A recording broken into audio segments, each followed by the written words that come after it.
Hello friends, welcome to our channel youth pharmacy. दोस्तों, आज का वीडियो बहुत ही इंपॉर्टेंट होने वाला है क्योंकि आज के वीडियो में अपन बात करेंगे फीवर के बारे में। वीडियो के अंदर अपन अलग अलग फीवर के टाइप के बारे में जानेंगे। सबसे पहले जानेंगे कि फीवर होती क्या है, फीवर होने के क्या कारण हो सकते हैं, किन किन वजह से बुखार आता है, इसके टाइप्स कौन कौन से होते हैं। फिर जानेंगे कि इसमें मलेरिया जो फीवर होती है उसका ट्रीटमेंट कैसे किया जाता है। डेंगू जो इसमें होती है, डेंगू का ट्रीटमेंट किस तरह से किया जाता है। क्या इन टेबलेट्स जो इसमें टेबलेट्स यूज होती है उनकी डोज क्या रहती है, और उन टेबलेट्स के क्या साइड इफ़ेक्ट्स हो सकते हैं। तो सब कुछ अपन इस वीडियो के अंदर बात करेंगे। सो वीडियो को एंड तक ज़रूर देखिएगा। सबसे पहले अपन जान लेते हैं कि फीवर होती क्या है। सो fever is a condition in which body temperature increase, यानी कि बुखार एक ऐसी अवस्था होती है जिसमें शरीर का तापमान अत्यधिक बढ़ जाता है। नॉर्मली अपना टेम्परेचर 99 डिग्री फ़ारेनहाइट यानी कि 37 डिग्री होता है, 37 डिग्री सेंटीग्रेड। इसके ऊपर जब बॉडी का टेम्परेचर बढ़ता है 100 डिग्री फ़ारेनहाइट, 102 डिग्री फ़ारेनहाइट, तो उस कंडीशन को फीवर बोलते हैं। इसके होने के कई कारण हो सकते हैं, जैसे कि इन्फेक्शन हो सकता है, इन्फेक्शन के कारण फीवर हो सकता है, इंजरी के कारण हो सकता है फीवर, इन्फ्लामेशन से हो सकता है, हीट स्ट्रोक आने से फीवर हो सकता है, डिहाइड्रेशन बॉडी के अंदर पानी की कमी हो जाए उस कंडीशन से हो सकता है, रेडिएशन से हो सकता है, बैक्टीरियल इन्फेक्शन से फीवर आ सकता है, नर्वस डिजीज़ किसी को है उस कंडीशन में फीवर आ सकता है, और वायरल इन्फेक्शन। तो ये काफ़ी सारे रीजंस होते हैं जिनके कारण किसी भी व्यक्ति को फीवर आ सकता है। आगे बात करेंगे फीवर के टाइप के, यानी कि फीवर कौन कौन से टाइप का होता है। कंटिन्यू फीवर होता है, कभी कम कभी ज़्यादा, तो इस तरह से बहुत सारे टाइप होते हैं। एक एक के बारे में अपन जानेंगे। सबसे पहली फीवर है कंटिन्यूस फीवर, यानी कि जो हमेशा बनी रहती है, एक एक रेंज में फीवर बनी रहती है। नेक्स्ट है इंटरमीडिएट फीवर, यानी कि 24 घंटे में ये एक बार आती है। रेमिटेंट फीवर, यानी कि सुबह और शाम को हल्की फीवर रहती है। नेक्स्ट है क्राइसिस फीवर, यानी कि बुखार कम होने के बाद अचानक फिर से बढ़ जाती है, बॉडी का टेम्परेचर अचानक फिर से बढ़ जाता है। नेक्स्ट है रिलैप्सिंग फीवर, यानी कि कुछ दिन कम हो जाना फिर अचानक से वापस आ जाना, यानी कि कुछ दिन ठीक होने के बाद फिर से फीवर आ जाना, तो ये होती है रिलैप्सिंग फीवर। इरेगुलर फीवर होती है बुखार कभी कम होना कभी ज़्यादा होना, तो इस तरह की फीवर को बोलते हैं इरेगुलर फीवर। नेक्स्ट है रिगोर फीवर, यानी कि ठंड लगकर कपकपी चलना, जिसको अपन बोलते हैं डेंगू मलेरिया। तो इस कंडीशन में कप ठंड लगकर कपकपी चलती है और फीवर आ जाती है। नेक्स्ट है लो ग्रेड फीवर, यानी कि 99 डिग्री फ़ारेनहाइट के आसपास रहती है और हल्की हल्की फीवर रहती है, उसको जुर बोलते हैं अपन।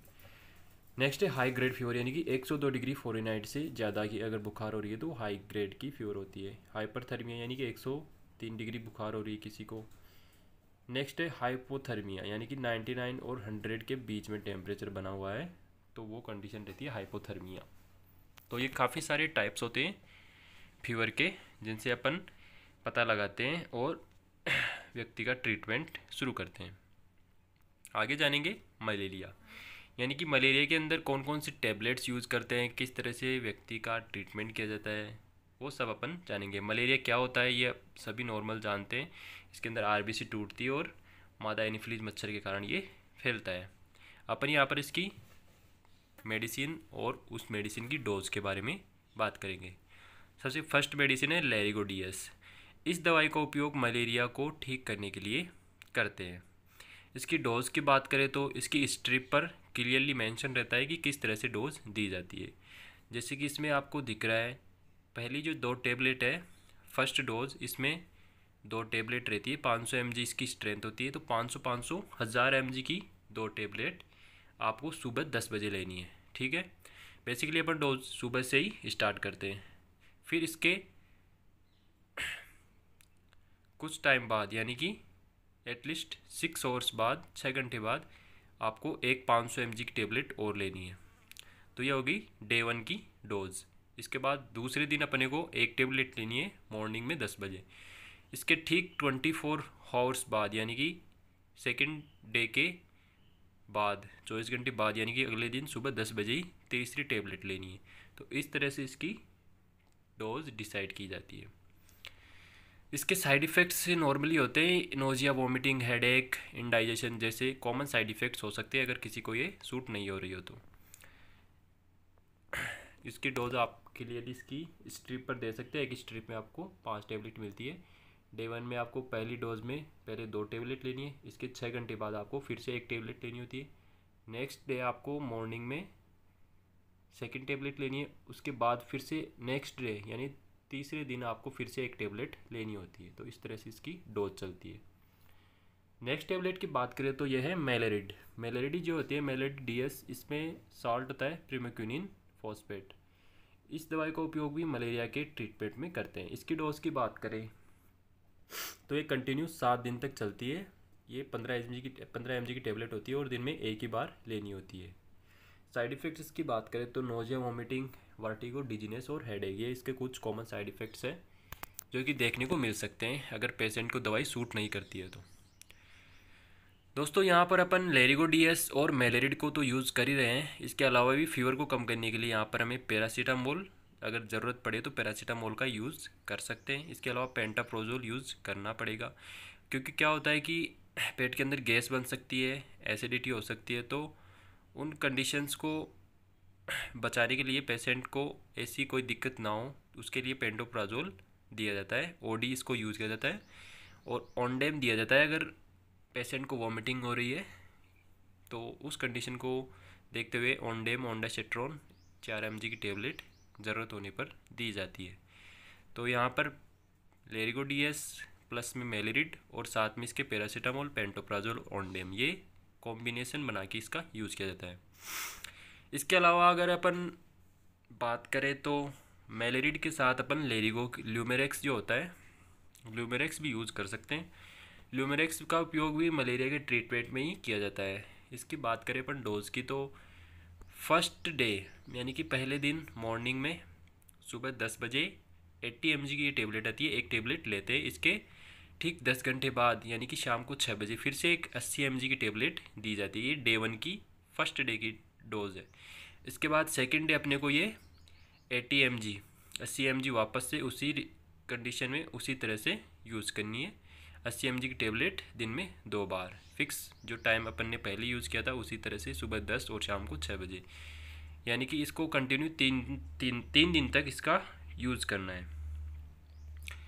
तो इस तरह से अपन इस टेबलेट का यूज़ करते हैं। दोस्तों यहाँ पर अपन मेलेरिड DS के साथ में ल्यूमेरेक्स यूज़ कर सकते हैं। ल्यूमेरेक्स के साथ में अगर लेरिगो DS यूज़ कर रहे हैं तो वो भी ठीक है, पर इसके लेरिगो की जगह अपन ल्यूमेरेक्स भी यूज़ कर सकते हैं। काफ़ी सारे पेशेंट्स में ये यूज़ की जाती है। सो ल्यूमेरेक्स प्लस मेलेरिड ये दोनों टेबलेट्स यूज़ करेंगे। इसके साथ में पैरासीटामोल, पेंटोप्राजोल और ओंडासेट्रोन भी यूज़ कर सकते हैं। सो इस तरह से मलेरिया के अंदर ये टेबलेट्स यूज़ की जाती है। इसके अलावा इंजेक्शन जो होता है फेल्सीगो इंजेक्शन, ये भी यूज़ किया जा सकता है अगर टेबलेट से पेशेंट की सिचुएशन कंट्रोल नहीं हो तो। इसको स्पेशली जो एक टाइप का मलेरिया इन्फेक्शन होता है फेल्सीपेरम, वो टेस्ट अगर पॉजिटिव आता है तभी इसका यूज़ किया जाता है, अदरवाइज़ इसका यूज़ नहीं किया जाता।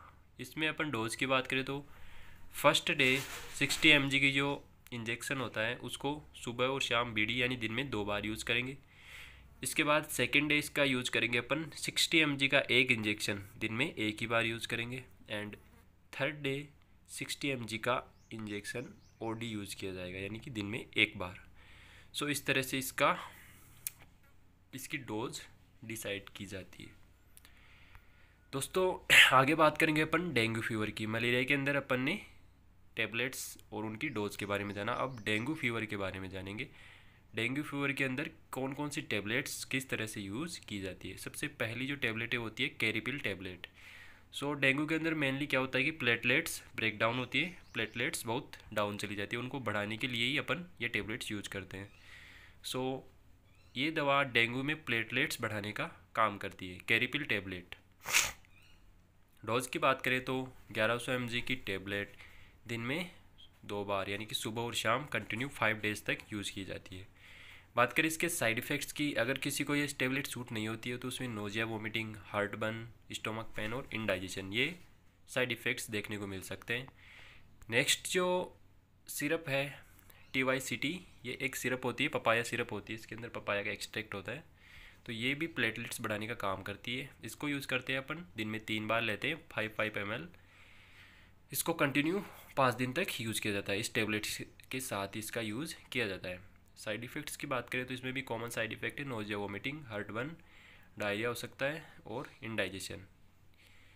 ये कुछ कॉमन साइड इफ़ेक्ट्स इस सिरप को लेने के बाद देखे जा सकते हैं। नेक्स्ट जो टेबलेट होगी एंटीबायोटिक होगी यहाँ पर। इस टेबलेट का नाम है क्लेवाम 625। इसके अंदर एमोक्सिसिलिन एंड पोटेशियम क्लाइवोलेनेट है। इस टेबलेट को अगर इसकी डोज की बात करें तो इस टेबलेट की डोज रहती है 625 mg, यानी कि 625 mg की टेबलेट को सुबह और शाम यूज़ किया जा सकता है। बीडी यानी कि इसका बीडी यूज़ करेंगे, इसको कंटिन्यू 5 डेज तक यूज़ करना है। बात करें इसके साइड इफ़ेक्ट्स की तो इसके अंदर नोजिया, वोमिटिंग, डायरिया और गैस जैसी प्रॉब्लम्स देखने को मिल सकती है। सो ये थी सभी तरह की बुखार, जो कि डेंगू, मलेरिया, काला बुखार, पीला बुखार, जो भी जितने भी टाइप की बुखार होती है, फीवर आती है अलग अलग टाइप की, उनके ट्रीटमेंट में इन टेबलेट्स का यूज़ किया जा सकता है। सो कैसी लगी वीडियो हमें कमेंट करके ज़रूर बताइएगा। मिलते हैं आपसे नेक्स्ट वीडियो में नई इन्फॉर्मेशन के साथ। धन्यवाद।